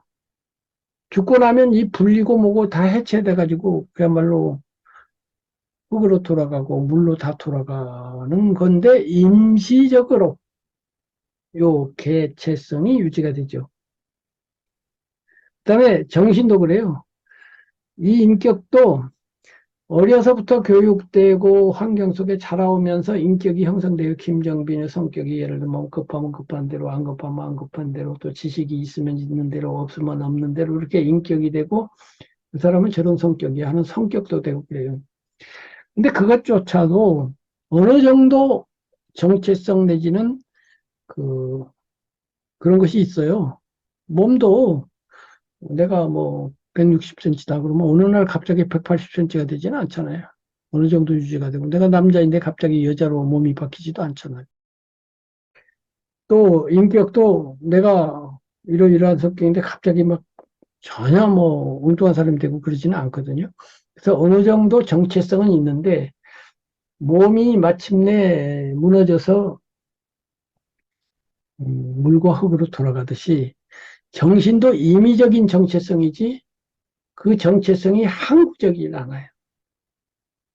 이거는 모든 철학과 모든 그 종교가 다 인정하는 것인데 다만 거기에 대해서 이제 기독교는 영혼이라고 하는 것이 우리 몸 내지는 마음 안에 불변하는 그놈이 하나 있다 이렇게 하고 힌두교는 아트만이라는 게 있다 하는데 불교는 그러한 아트만이나 영혼을 부정하고 싹 다 해체해 버려요. 해체해 버려서 무아로 이제 나가는 거예요. 그런데 이것이 참 설명하기도 좀 어렵고 이해하기는 어렵긴 한데요. 어쨌든 어, 한 번에 이게 다 납득이 될 것까지는 않으나 분명한 사실은 부처님과 불교의 사상에서는 무아, 아라고 하는 것을 인정하지 않는다. 그러나 아까 이제 그것은 최종적으로 그렇고 우리 그 현실 세계 아까 그 절 안에 들어가서는 그런데 절 밖에서 1만 평의 공간 안에서는 누구나 다 나를 인정하죠. 임시적인 나를 인정하는 거예요. 예, 그렇게 되는 겁니다. 그래서 이제 25번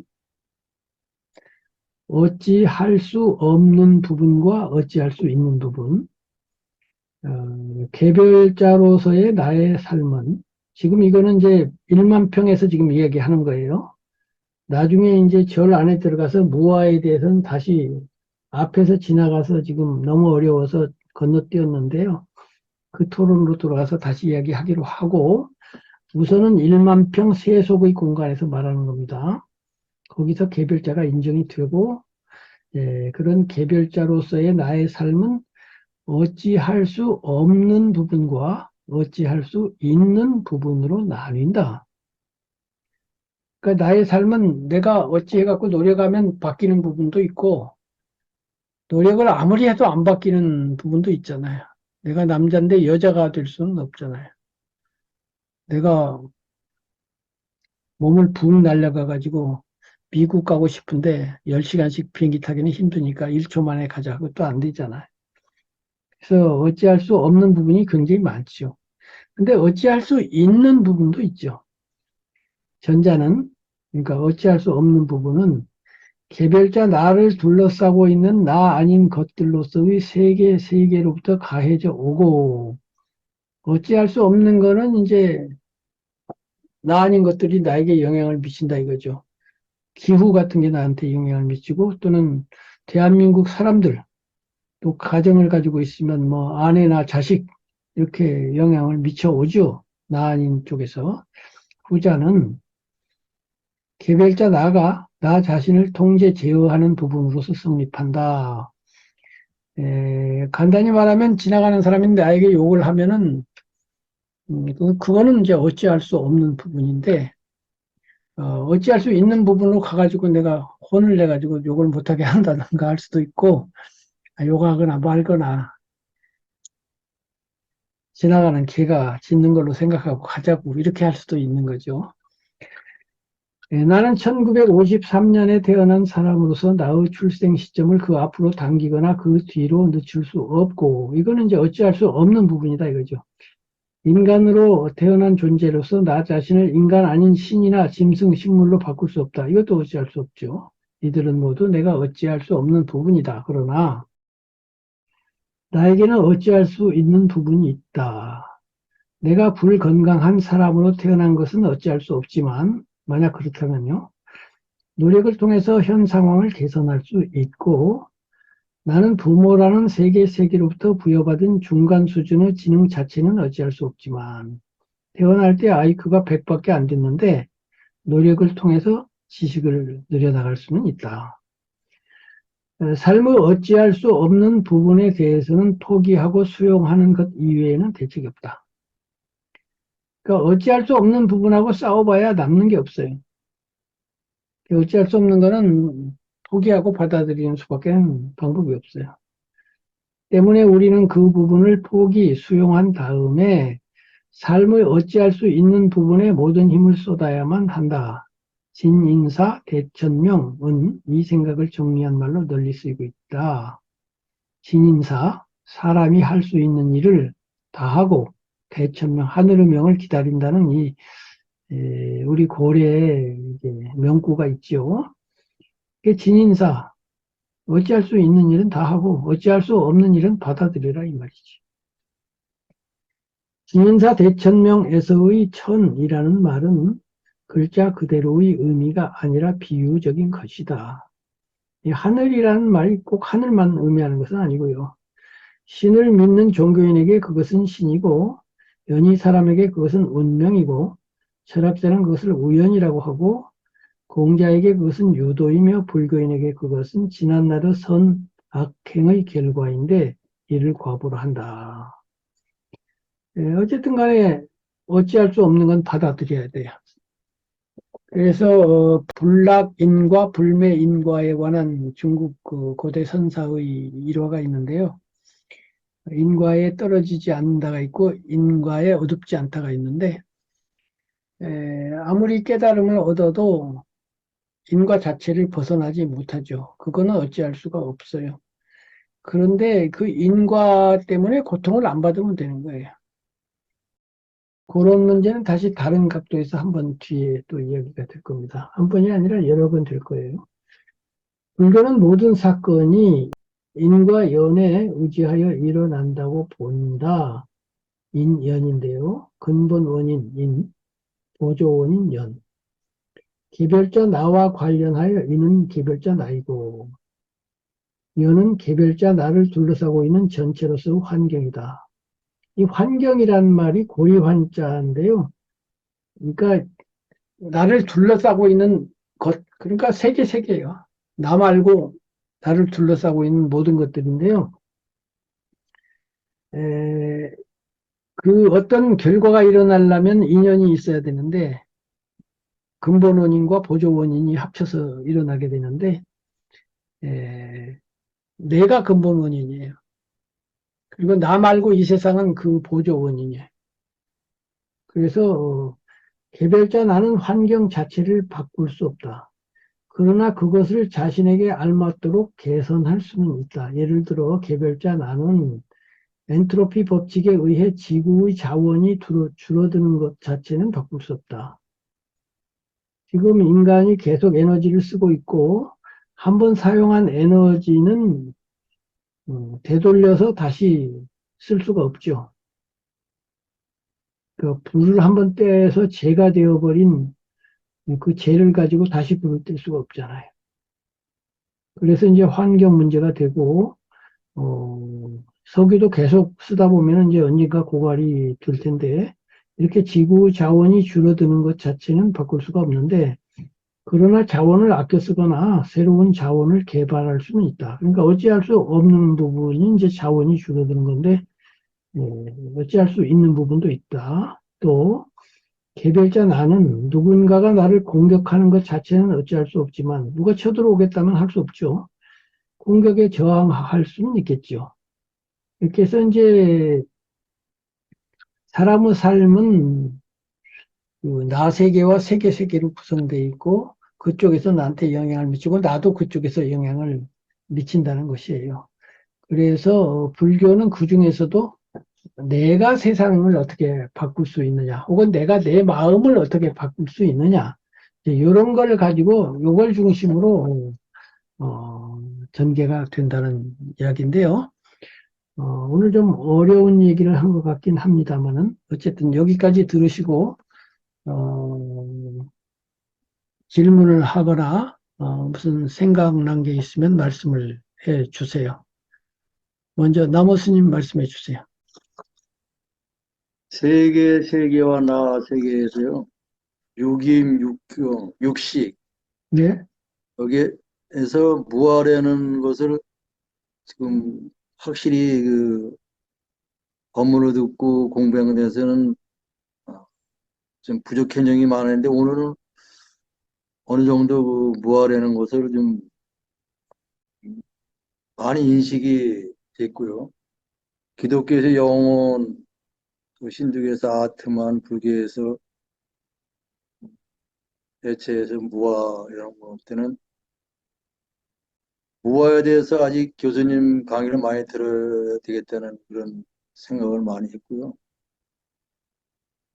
세계에서 나와 나 세계에서 불교 안에서 나 그것은 저 세계 지도 강의를 하실 때 또 무아에 대해서 좀 저, 철저하게 강의를 좀 듣고 싶은 그런 심정입니다.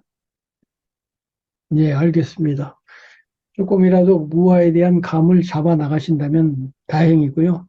이 부분이 대부분의 사람들이 어려워하고 심지어는 뭐 대학에서 철학 공부를 하신 분들도 못 알아듣겠다고 그래서 이거 어떻게 설명하면 좋은 건지 저도 아직도 반쯤은 설명을 할 수 있을 것 같기도 하면서도 이게 흡족하지는 않아요. 그러나 확실한 것은 아무튼 부처님은 무아를 예, 주장하셨고 무아를 통달함으로써 해탈이 일어난다고 보는 거예요. 그래서 이제 여러 관점에서 검토를 하고 조명을 하다 보면은 어, 조금씩 법안이 밝아질까 생각을 해봅니다. 자, 안 선생님. 네, 오늘도 굉장히 중요한 얘기가 많이 나와서 잘 들었습니다. 아까 신성 얘기를 하셨는데, 그래서 이 선가에서 그런 얘기도 있지 않습니까? 조주선사한테 물었는데, 개에게도 불성이 있냐고 물었는데, 개에게 불성이 없다. 거기서는 이제 불성 얘기가 나오잖아요. 그럼 결국은 모든 만물 안엔 불성이 있다고 그랬는데, 그럼 왜 개에게는 불성이 없냐고 했을까? 그래서 이제 그걸 가지고 화두를 들지 않습니까? 그럼 그때 그 맥락에서는 그 맥락에서의 불성은 곧 신성이라는 의미이지 않습니까? 그렇지는 않을 것 같아요. 그러니까 그렇지 않다고 하더라도 제 질문은 그렇게 불교에서도 그러한 비슷한 그거를 끌어와서 그렇게 설명을 하려고 했던 시도로 볼 수 있지 않느냐 하는 거거든요. 제가 정확하게 질문의 요지를 파악했는지는 모르겠으나, 에, 불교의 핵심은 연기법이단 말이죠. 그리고 연기법이 인정되는 한 자연스럽게 무화법으로 갈 수밖에 없어요. 상이 상관되어 있다고 하는 말 자체는 그 독립성이 인정될 수가 없거든요. 모든 게 상이 상관돼 있으면 독립성이 없을 수밖에 없겠으니까 독립성이 없으면 무화거든요. 무화일 수밖에 없는데요. 요 연기법에 대해서 뭐라 그럴까, 요체? 확실하게 이렇게 알지 못하면 이제 일반 사람이 되는 거죠. 일반 사람 사고방식이 되는 거예요. 비불자의 사고방식이 되는 건데요. 이 비불자의 사고방식이라고 하는 것이 이제 상식의 사고방식인데요. 불교 입장에서 보면은 기독교의 그 역사적으로 대단한 그 철학자들이, 신학자들이 많이 있었잖아요. 아무리 뭐 대단하거나 말거나 간에 불교 입장에서 볼 때는 그냥 상식 수준에서 대단한 거예요. 그러니까 이 무아와 연기를 모르고 얘기하는 얘기들이다 이 말이에요. 그러면 그러한 상식선에서의 아주 좋은 말, 뭐 멋있는 말, 뭐 빛나는 말, 아름다운 말 많겠죠. 이거를 연기법과 무아법을 확연하게 알면은 오케이 하고 한마디로 딱 끊어낼 수가 있는데 연기법이 확실하지 않으면 어느 사이엔가 고개 불교 안으로 들어와서 큰 스님, 선사, 막 대단한 분들조차도 자기도 모르게 불교하고 그걸 섞어가지고 이렇게 어떻게 멋있게 이렇게 하는 그런 게 너무 많아요. 그래서 조주 선사의 그 계에게도 불성이 있습니까가 꼭 거기에 해당되는지는 모르겠으나 그 영명연수 선사가 그렇게 말씀하셨다고 제가 알고 있는데 이 불성이란 말 있잖아요. 불성이란 말이 대승불교에서 나오는 불성, 열애장 이런 말들이 힌두교의 아트만하고 굉장히 유사하게 해석될 여지가 있잖아요. 그러면 이제 그 신성이 또 되는 거야. 그 신성이 되는 거야. 불성이 신성이 되는 거야. 뭐 법정 스님도 텅 빈 충만 이렇게 하거든요. 근데 텅 비면 충만할 수가 없어요. 원래 텅 비면 충만하지 않습니다. 그것도 이제 공적 뭐라 그러나? 공적 영지, 혹은 무슨, 하여튼, 그런데 영명연수선사 말씀이 딱 맞지. 영명연수선사 말씀으로 기억하는데 정확하지 않을 수는 있어요. 불성이라는 것은 연기법의 다른 표현이다. 이러면 간단해요. 연기법의 다른 표현이야. 불성이란 실체가 있는 게 아니에요. 연기법은 실체의 부정이거든요. 그죠? 실체의 부정을 불성이라고 부른 것이다. 이렇게 된 거예요. 여기가 굉장한 요점인데요. 어떻게 보면 이게 굉장히 개운한, 사상적으로 굉장히 개운하고 깔끔해요. 불성만 그런 게 아니라 그런 진여 또는 뭐 일진법계란 말도 있거든요. 한일자의 참진자 법계. 이 법계가 하나로 참되다. 이 참되다는 이제 대승불교 후기에 와서 그런 긍정어법이 많이 쓰여요. 그러니까 뭔가 중생이 듣기에 아름답고 멋져 보이는 긍정어법. 참되다느니, 뭐, 부처성품이라느니, 이런, 뭐, 둥글고 완만하다느니, 이런 말 쓰잖아요.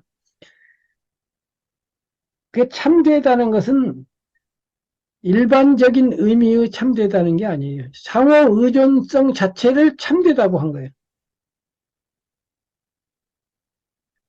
그러니까 상호 의존성으로서 아무것도, 나를 세울 수 없어요. 나에게 막는 게 아니라 사물 전체, 우주 전체가 하나도 고정된 주제성 내지는 아성, 주체성 가진 놈이 하나도 없어요. 전부 비어 있어요. 전부 비어 있어서 그러나 있어. 그렇다고 해서 이 세계가 없는 건 아니에요. 다 의존하면서 그냥 있는 거예요. 근데 아무리 헤쳐봐도, 거푸집을 헤쳐봐도 알갱이가 없듯이, 거품을 아무리 해도 거기가 아무것도 없듯이, 거품이 없는 건 아니야. 이 세계가 있어. 뭐 단단하기도 해. 막 금광석까지 단단하기도 해. 다이아몬드. 근데 다이아몬드도 헤쳐놓고 보면 마지막 알갱이가 없어. 사람도 헤쳐놓고 보면 알갱이가 없어. 이 세계 모두가 그렇게 돼 있어. 이 자체가 얼마나 참되냐 이렇게 하면 일진법계가 되는 거고, 그 텅 비어 있음을 이름하여 부처를 한다 이러면 그게 불성이 되는 거야. 그 상호우전성은 아무것도 걸림도 없고 그냥 무예가 되는 거예요. 아무것도 걸릴 수가 없어요. 그래서 아무것도 무예예요. 그냥. 아무것도 걸림 수 그것이 또 진실이야. 의존할 수 없고 아무것도 집착할 수 없고 거기다 붙일 수도 없고 뺄 수도 없고 부처를 붙일 수도 없고 뭐 거짓을 붙일 수도 없고 참다움조차도 붙일 수도 없어요. 진실도 붙일 수도 없고 불법도 붙일 수도 없어요. 아무것도 붙일 수가 없어요. 그야말로 손 댈 수도 없고 안 댈 수도 없는 거예요. 그런 연기법을 거기까지 끝까지 밀고 나가버리면 뭐 언어가 이제 끊어지고 그렇게 되는 건데 그래도 굳이 그것을 언어로 하면 그래도 참되다고 하자고. 그걸 그래도 부처라고 하자고. 그 이름하여 부처라고 하자고 우리 이렇게 된 거예요. 그래서 불성이라는 것은 그러한 연기법을 전부 부처를 위대하다고 생각하니 그냥 부처라고 불렀다. 이렇게 생각을 해야지 우리의 마음 안에 그 안에 이렇게 뭐 참다운 빗덩어리가 하나 있다든가 뭐 이렇게 생각해 버리면 이제 힌두교가 돼. 그런 걸 그런 걸 있으려니 이 거짓되고 이거 결국 죽으면 썩어지고 시간 지나면 무너지는 이 몸과 마음 말고 그래도 영구불면하고 불생불멸한 그 무언가가 있으면 좀 안심이 될 것 같으니까 안심되잖아. 그 위대하다는 철학자 그런 명상인들조차도 결국은 거기에 답을 찾은 거예요. 죽고 싶지 않거든. 나는 죽더라도 예를 들면 뭐 아트만은 살아야 되니까 하고서 아트만 영혼 뭐 이런 것이 있다 이렇게 생각한 것이고 그거 갖고 재미를 보긴 봤는데, 불교 내지는 부처님 입장에서 보면 그거 자체가 도피요, 위안이요, 거짓이요, 그, 조그만, 조그만 얘기지. 그거조차 싸그리가 연기로 들리고, 하나도 세우지 마라. 하나도 세우지 마. 허공에다가 허공에다 뭘 세우겠냐? 허공에다가 뭐, 허공을 칼질하겠냐? 허공을 색칠하겠냐? 허공을 자르겠냐? 내가 허공을 자르는 시를 썼지만, 그와 마찬가지로 이 세계는 하나도 더할 바도 없고, 하나도 덜어낼 바도 없고, 하나도 아름다운 것도 없어요. 나중에는 진리도 없어. 그 자리에서는 뭐, 진리니, 뭐, 불법이니도 세울 다리도 없어. 언어도 없어. 이제, 그래서 그, 신성성이라고 하는 것 자체도, 어, 불법 아닌 1만 평 안에서는 멋들어진 말인데, 진짜 불교 안으로 들어가서 연기만 가지고 얘기해보면, 신성이라는 것 자체가 설당이 없어요. 그래서 신성을 세우기 위해서는 비신성, 거룩을 세우기 위해서는 거룩하지 않은 것과 상이상존해야 있거든요. 그러니까 상이상존을 떠나는 것이라는 것 자체가 세울 수가 없어요. 그래서 이제 대승불교가 그래서 위대한 거예요. 그 점에서는. 초기 불교에는 어디까지나 성인은 위대하고 부처님은 위대하고 아라는 위대하고 중생은 별 볼 일 없고 이렇게 되는데 나중에 가서는 대승에 와서는 부처와 중생과 마음이 하나다. 이렇게 얘기를 하잖아요. 부처와 중생이 하나래. 이런 뚱딴지 같은 불법을 파괴하는 마구니 같은 소리. 이렇게 말을 할 수도 있지만 연기법을 심오하게 이해하고 끝까지 밀어붙이고 보면 사실은 부처를 세울 수가 없기는 없어. 부처와 중생이 상이 상관하니까. 그런데 또 세워야 돼. 그러니까 이름하여 뭐 이렇게 되는 거죠. 이렇게 돼서 하여튼 연기를 중심으로 계속 당말을 해 가시기를 권해요. 그래서 그 연기에 대해서 아주 단순한 것 같지만 그 연기가 시작이자 끝이에요. 그래서 연기 이코르 공, 공 이코르 무아, 무아 이코르 해탈이요. 그래서 어, 수행을 통해서 연기를 깨달으면 제발 좋겠지만은 우선 그 개념으로라도 연기에 대해서 많이 사유를 하고 초기 불교에 보면 부처님도 사유를 하셨다고 돼 있어요.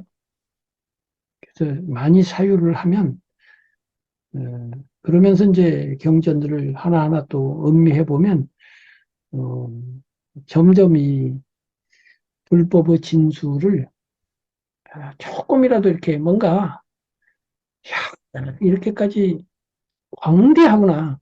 그야말로 광대하거든요.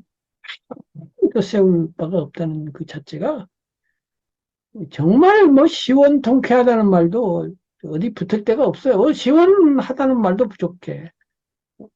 도무지 뭐 어디가 이빨을 댈 데가 없다니까 물어뜯을 수도 없고 어떻게 해볼 도리가 없는 게 이제 이게 연기와 콩 그거예요. 그래서 지금 질문하신 거하고 딱 맞아떨어졌나에 대해서는 내가 자신이 좀 없는데 아마도 질문하신 것을 제가 짐작해서 아마 이런 의미에서 질문하셨을 것이다 하고서 대답을 했는데 제대로 대답한 건지 모르겠네요. 어때요?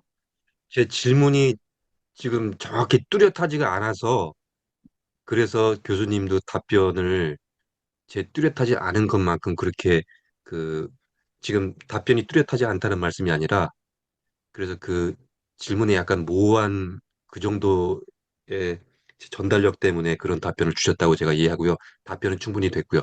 짧게 또 한 가지 질문 드리자면 아까 전에 그 불교와 기독교 잠깐 언급하시면서 그렇게 해서 이제 발전돼 왔다 이런 표현이 있었어요. 제가 나중에 유튜브 영상을 다시 보겠으나 근데 이제 제가 관심 있는 건 결국에는 신불교니까 제가 예전부터 뭐 그 선지식들이 뭐 어록을 읽어본다거나 아니면 테이프를 구해서 이제 들어본다거나 그럴 때 제가 이제 두 가지 스친 것들이 있는데 하나는 누가 이제 질문을 합니다. 병에 걸린 환자가 그 선지 시간대 질문을 해요.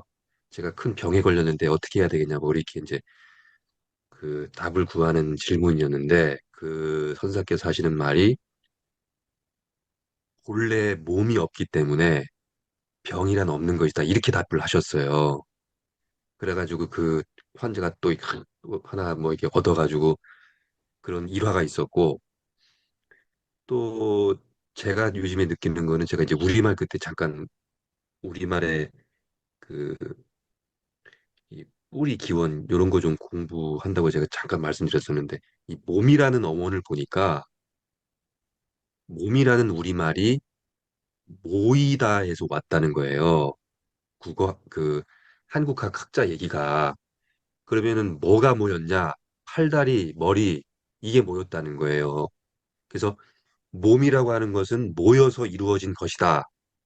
그러면 결국에는 그 말을 깊이 음미해 보면 결국 몸도 실체가 있는 게 아니라 연기를 통해서 지금 형성된 하나 이루어진 것이기 때문에 그거를 통해서 그거를 계속 음미하다 보면은 몸에 대한 집착을 조금씩 떨쳐낼 수 있지 않을까 하는 그런 이제 생각을 하게 됐던 것이거든요.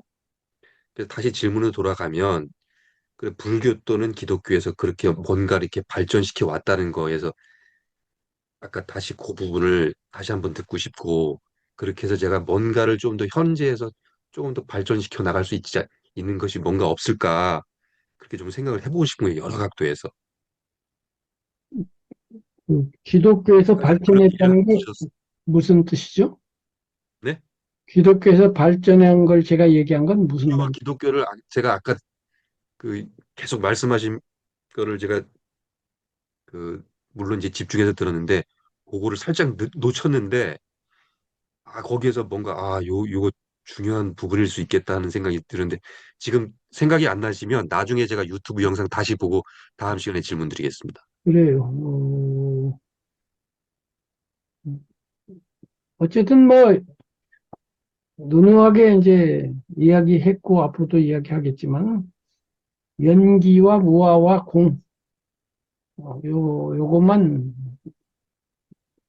심화시키면은 될 것 같아요. 네, 이게 될 것 같고요. 뭐 다만 이제 이거는 아까로 들어가서 1만 평 세속 삶이 아니고 이제 100평 절 안에서의 교리거든요. 물론 연기라는 것이 1만 평 세속 사에서도 적용될 수는 있어요. 예를 들면 뭐 회사다 그러면 경영자와 직원들 간의 관계도 연기다. 이렇게 할 수 있잖아요. 그리고 이제 대부분의 또 진보적인 스님들은 연기를 그렇게 해석을 해요. 그런데 거기서 그치니까 문제죠. 그러면 뭐, 그래서 서로 협력하고 공생해야 된다. 그럼 부처님이 사회과학자로 오신 게 아니기 때문에 부처님은 종교하시려고 오셨고, 인간은 번뇌를 해탈시키려고 오신 분인데, 그렇게 해갖고 번뇌 해탈은 안 되잖아요. 상황 개선은 좀 될 수 있으나, 그건 꼭 불교가 아니더라도 할 수 있는 부분이니까요. 결국 번뇌 해탈은 나가 있다는 관념을 나가 없다는 관념으로 패러다임을 뒤집어 바꾸는 그거예요. 만약 나가 있다는 관념이 없어지면 아까 그렇게 강조한 허공에 아무것도 세울 수 없는 그런 마음이 되겠죠. 어쨌든 더 이상 질문이 없으면 오늘은 여기까지 하고 다음 주에 이어서 또 말씀드리겠습니다. 스님 뭐 질문하실 거 있어요? 아, 오늘 없습니다, 교수님. 예, 그러면 다음 주에 뵐게요. 예, 교수님 감사합니다. 감사합니다. 감사합니다. 수고하십시오. 예.